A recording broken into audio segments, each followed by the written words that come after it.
what is the thing that you've enjoyed creating? Was there ever a specific project? No, I can't stick to one thing. No? I Okay, can't. okay. Yeah. And from music, I paint and draw.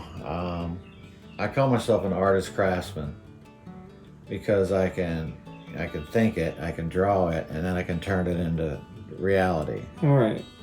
And many times I'm either thinking about the next project late at night, what I'd like to create next.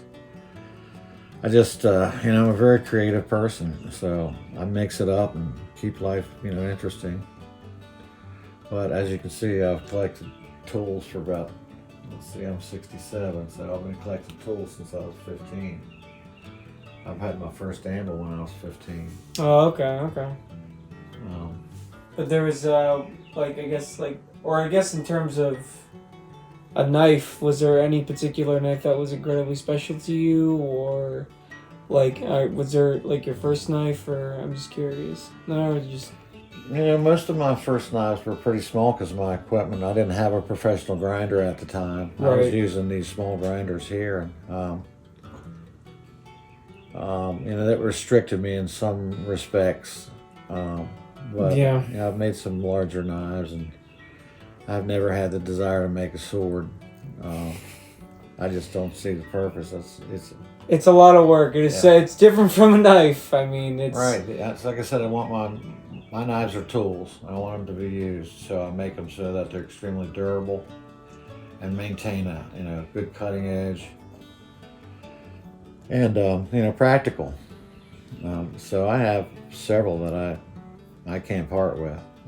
I've made them with my heart, and I'll try and hold on with them for a long time.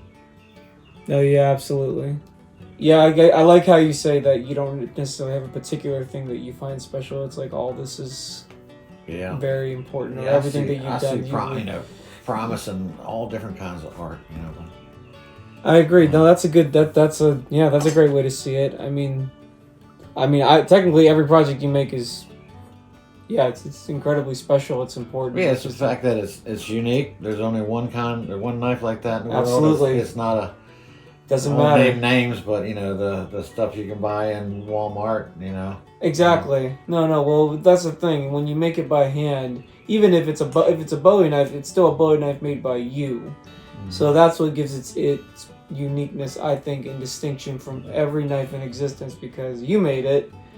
And that's what makes it ultimately unique. And I had never considered making a Bowie knife when I went to knife making school, but I got to Arkansas and I went to the museum in Little Rock, and they have one of all the original masters from the American Bladesmith Society. And I called my wife when I got out of there. I said, I've seen more Bowie knives a day than I've seen in my entire life. In Arkansas, they like their pig stickers. Yeah, I mean,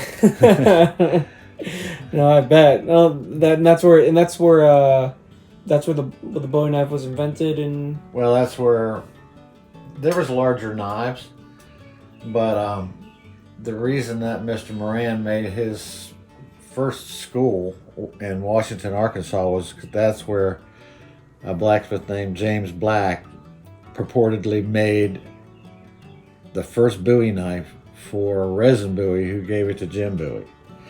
And the Bowie knife is considered the quintessential American blade, as in they didn't make those in the Mediterranean, European countries, or stuff like that. That it's the backwoods country boy of Arkansas, and you had a one-shot gun, i.e.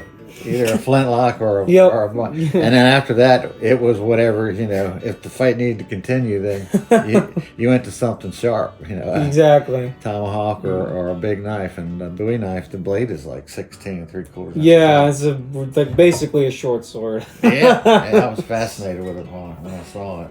Yeah, no, those are really cool. It's amazing to me how some knives are still categorized as knives at a certain point. You can in Texas you can carry a gun down the street, a pistol on your hip, but you can't carry a Bowie knife. That's insane. A Bowie knife is just for mayhem. I know it's like basically just a giant machete. It's just basically a machete. Yeah. So I mean that's the evolution of it, and Resin had some others made for his brother and for other dignitaries, and Oh, really? yeah, there's I mean everybody had one. Yeah.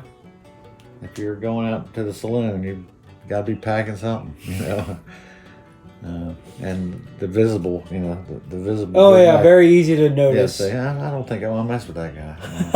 You know?